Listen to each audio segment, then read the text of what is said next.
Hello student, welcome to my new video for class 10 subject biology chapter number 7 control and coordination lecture number 19। जैसा कि आपने पिछली video के अंदर पढ़ा था नर्व सेल के बारे में, तो मैं नर्व सेल के बारे में थोड़ा सा रिपीट करता हूँ। नर्व सेल मैसेज को ट्रांसफ़र करने की एक सेल है जो हमारी बॉडी में आने वाले सिग्नल को ब्रेन तक पहुंचाती है और वापस लेकर आती है।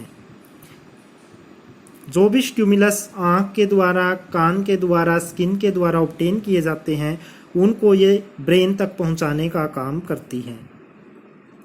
तो मैं यहाँ पर डिस्कस करता हूँ, जैसे कि ये ब्रेन नर्व सेल है, नर्व सेल की ये सेल बॉडी है, ये जो आगे हैं ये डेंड्राइटिस है। आप ध्यान से सुने, ये डेंड्राइटिस है, ये एक्सोन है। जो सबसे बड़ा डेंड्राइटिस है ये कहलाता है एक्सोन, ये वाला, और ये एक्सोन की एंडिंग पॉइंट है। तो मैं आज डिस्कस करूंगा डेंड्राइटिस के बारे में और एक्सोन के बारे में कि इनमें क्या डिफरेंस है। ये है डेंड्राइटिस, ये है एक्सोन।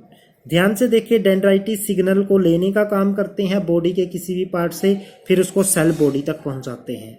लेकिन जो एक्सोन है वो सेल बॉडी से, यानी सेल की बॉडी से लेकर उसको सेल टर्मिनल तक पहुंचाने का काम करता है। इसके ऊपर देखो लेयर बनी हुई है, लेकिन डेंड्राइटिस के ऊपर कोई लेयर नहीं है। डेंड्राइटिस बहुत ज़्यादा संख्या के अंदर होते हैं, एक सेल के अंदर एक्सोन एक ही होता है। तो आइए कुछ डिफरेंस जानते हैं। Dendrites, first one, they are short tapering process. इनका काम छोटा होता है और इनकी जो एंडिंग होती है वो टेपरिंग होती है। दे आर लॉन्ग प्रोसेस, इनका काम लंबा होता है, यानी कि ये टेपरिंग भी नहीं होता, ये सिग्नल को सेल बॉडी से लेकर एंड तक पहुंचाने का काम करता है। Second, these are in large number around cell body. जैसा मैंने डायग्राम में दिखाया था कि ये बहुत बड़ी संख्या के अंदर होते हैं। ये देखिए सेल बॉडी के ऊपर बहुत सारे हैं, लेकिन एक्सोन एक नर्व सेल पर एक ही है। ये एक्सोन है, ये एक ही है, और ये डेंड्राइटिस बहुत सारे हैं। तो यहाँ पर आएगा a single axon develop from a cell body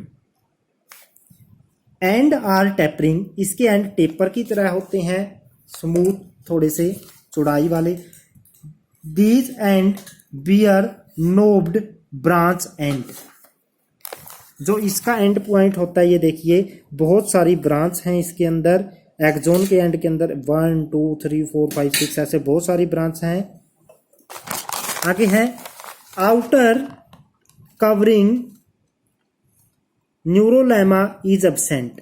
डेंड्राइटिस के ऊपर कोई लेयर नहीं होती, लेकिन outer covering of neurilemma is present. लेकिन एक्सोन के ऊपर न्यूरोलेमा की लेयर प्रेजेंट होती है। These carry sensation to cell body. ये सिग्नल को ऑब्टेन करके सेल बॉडी तक पहुंचाने का काम करते हैं। These carry impulse away from cell body. ये सेल बॉडी से सिग्नल को लेकर एंड तक पहुंचाने का काम करते हैं। ये तो सेल बॉडी को सिग्नल देते हैं, ये सेल बॉडी से सिग्नल लेते हैं। मैं आइए आपको दिखाता हूँ कि सेल बॉडी को कैसे। ये देखो, ये रही सेल बॉडी, ये नन्हे नन्हे जो ब्लू कलर के हैं ये डेंड्राइटिस हैं। ये बॉडी से सिग्नल लेते हैं और सेल बॉडी तक पहुंचाते हैं। लेकिन एक्सोन क्या करता है, सेल बॉडी से सिग्नल लेगा और एंड तक पहुंचाएगा। आगे है type of neuron. Nerve cell कितने प्रकार की होती है? फर्स्ट वन है सेंसरी या एफेरेंट, यानी जो सिग्नल को गेन करती हैं और ब्रेन तक पहुंचाती हैं। दीज पिक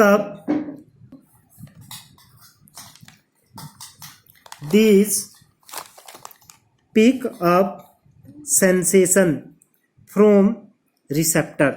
ये रिसेप्टर से सेंसेशन को लेते हैं एंड ट्रांसमिट, और इनको पहुंचाती हैं to central nervous system, brain या स्पाइनल कॉर्ड को। सेंट्रल नर्वस सिस्टम में कौन आते हैं? ब्रेन और स्पाइनल कॉर्ड।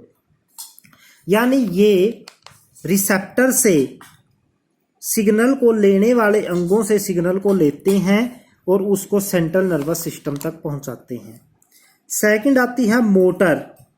मोटर या एफेरेंट न्यूरॉन, ये सेंसरी न्यूरॉन का अपोजिट काम करती है। ये ब्रेन से मैसेज को लेकर इफेक्टिव अंग तक पहुंचाती है जिस अंग को कुछ काम करना हो। These carry message to muscle, ये मैसेज को मसल तक लेकर जाती है या ग्लैंड या किसी ऑर्गन तक, टू परफॉर्म इट्स फंक्शन, ताकि वो अपना काम कर सकें। चलो मैं एक एग्जांपल देकर बताता हूँ। मान लो हम बस के अंदर यात्रा कर रहे हैं, हम खिड़की से बाहर देख रहे हैं तो अचानक से एक टहनी हमारी तरफ आ रही है। हमें खतरा है कि वो मुंह पर, फेस पर अटैक कर सकती है, लग सकती है। तो एकदम से आंखें, हमारी आइज उस सिग्नल को गेन करेंगी, उस टहनी को देखेंगी और उस आंख के जो रिसेप्टर हैं उसको सिग्नल के रूप में सेंसरी या एफेरेंट न्यूरॉन को देंगे। ये सिग्नल सेंसरी यानी ले जाने वाली न्यूरॉन लेकर ब्रेन तक जाएंगी, स्पाइनल कॉर्ड या ब्रेन तक लेकर जाएंगी। फिर ब्रेन डिसीजन देगा तो उस डिसीजन को कौन लेकर आएगा? Motor neuron. मोटर न्यूरॉन ऐसी नर्व सेल हैं जो ब्रेन से सिग्नल लेकर आती हैं और वो गर्दन को सिग्नल देंगी कि आप थोड़ा पीछे हटें, तो गर्दन पीछे हो जाएगी। थर्ड है इंटर न्यूरॉन।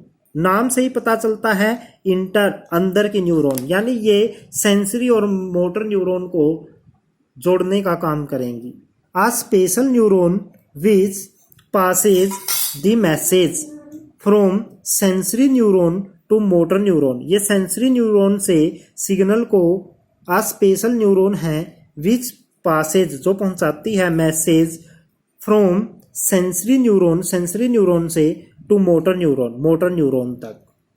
यानी ये सेंसरी और मोटर न्यूरॉन के बीच का काम करती है, उनको लिंक करवाती है, उनको जोड़ने का काम करती है।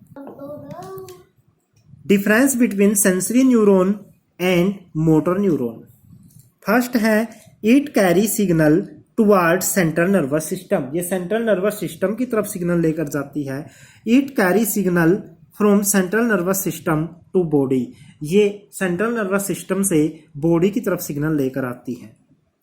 It bring information from receptor. ये रिसेप्टर से सिग्नल को लेकर आती है, इंफॉर्मेशन को लेकर आती है ब्रेन तक। It take information toward effector. ये इफेक्टर यानी जिस अंग को काम करना हो वहां तक सिग्नल लेकर जाती है। सबसे पहले हम इसमें एक चीज और जानते हैं, पासेज ऑफ इम्पल्स। इम्पल्स हैं क्या? What do you mean by impulse? Impulse क्या है? आ सेल्फ प्रोपगेटेड, यानी हम सिग्नल बोलेंगे, हमारी बॉडी के अंदर जो सिग्नल चलते हैं तो उनको बोला जाता है impulse. A self propagated electrical current. एक करंट है जो अपने आप चलता है from one end to another end of neuron. Neuron के अंदर जो एक एंड से दूसरे एंड पर जो सिग्नल जाता है, उसको जो मैसेज सिग्नल के रूप में जाता है, करंट के रूप में जाता है, उसको क्या बोला जाता है? उसको बोला जाता है इम्पल्स। इम्पल्स क्या बोलेंगे? आ सेल्फ प्रोपगेटेड, अपने आप चलने वाला इलेक्ट्रिकल करंट है दैट ट्रैवल, जो जाता है from one end to another end of neuron. Neuron के एक एंड से दूसरे एंड की तरफ।